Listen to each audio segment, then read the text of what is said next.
किसी ने बड़े कमाल की बात कही है कि आस्था की परीक्षा तब होती है जब हम प्रभु से जो चाहें वो हमें ना मिले, लेकिन तब भी हमारे दिल से धन्यवाद निकले।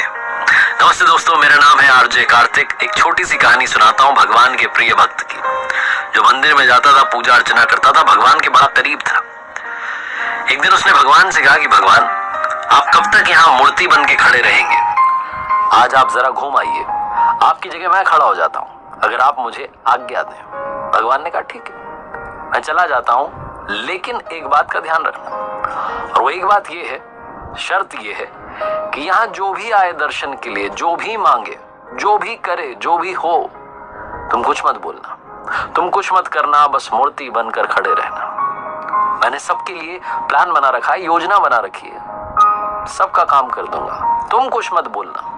भक्त ने कहा ठीक है, जो आज्ञा। भगवान चले गए, भक्त वहां मूर्ति बन के खड़ा हो गया। भक्त आते रहे, जाते रहे दर्शन के लिए। एक व्यापारी आया, प्रणाम किया, प्रणाम करके जब पलटा तो उसकी पॉकेट में से, उसकी जेब में से पर्स गिर गया। व्यापारी ने ध्यान नहीं दिया, वो चला गया। व्यापारी के जाने के बाद में एक गरीब व्यक्ति वहां आया, भगवान को प्रणाम करने लगा और गिड़गिड़ाने लगा, कहने लगा कि भगवान, मेरे घर में खाने के लिए कुछ नहीं है, बाल बच्चे भूखे हैं, कुछ कृपा कर दीजिए, कहीं से पैसा मिल जाए। ये बोल करके, प्रणाम करके जब वो पलटा तो उससे वो पर्स दिख गया। उसने पर्स उठा लिया, भगवान को फिर से प्रणाम किया, दंडवत प्रणाम किया, कहने लगा आपकी तो कृपा है, आपका चमत्कार है, और खुश होकर के वहां से चला गया। ये सब वो भक्त देख रहा था जो मूर्ति बन के खड़ा था और सोच रहा था ये क्या हो गया, चोरी करके ले गया। उस गरीब व्यक्ति के चले जाने के बाद में वहां पर एक नाविक आया, नाव चलाने वाला, आकर के प्रार्थना करने लगा, प्रणाम करने लगा और कहने लगा कि भगवान, मैं 15 दिन के लिए समुद्री यात्रा पर जा रहा हूं, आप देख लेना मेरी यात्रा सही से हो जाए, मुझे संभाल लेना, घर वालों को संभाल लेना, सब कुछ आपके हवाले, मेरी यात्रा सफल बनाना भगवान। ये बोल करके उसने प्रणाम किया, और जब वो पलटा तो पीछे पुलिस खड़ी हुई थी।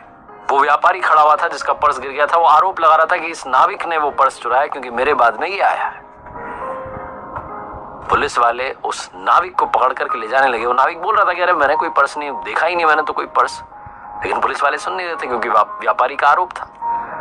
तो उस नाविक को ले जाने लगे, तभी वो भक्त जो मूर्ति बन के खड़ा था वो कहने लगा कि अरे इसने नहीं चुराया है, इससे पहले गरीब आदमी आया था, वो चुरा के ले गया, उसके घर जाओ, मिल जाएगा अभी।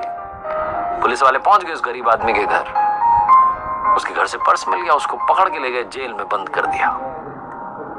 नाविक जो था वहां से चला गया। शाम में भगवान आए तो उस भक्त ने उनको सारी बात बताई कि भगवान आज ये सब हुआ। भगवान ने कहा मैंने तुम्हें क्या शर्त बताई थी? मैंने तुम्हें कहा था कि तुम यहाँ खड़े रहना, कुछ मत करना, बस खड़े रहना। मैंने सबके लिए योजना बना के रखी है, तुमने सारा काम बिगाड़ दिया। उस व्यापारी की जेब से पर्स गिर गया था, उसमें इतने पैसे नहीं थे कि उसका नुकसान हो जाता, वो बहुत बड़ा व्यापारी है, लेकिन वो पर्स जिस गरीब इंसान को मिला था उसके परिवार का खर्चा चल जाता, उन्हें भोजन मिल जाता।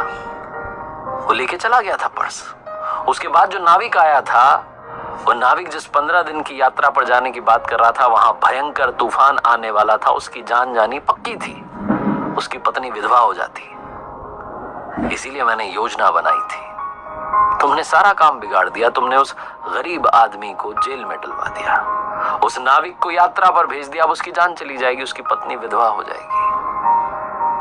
भक्त जो था वो जमीन में लेट गया, प्रणाम करने लगा, माफी मांगने लगा कि कुछ तो कर दो। भगवान ने कहा अब तो सब बिगड़ गया। छोटी सी कहानी, लेकिन सार ये है कि प्रभु ने सबके लिए प्लान बनाया हुआ है, योजना बनाई हुई है।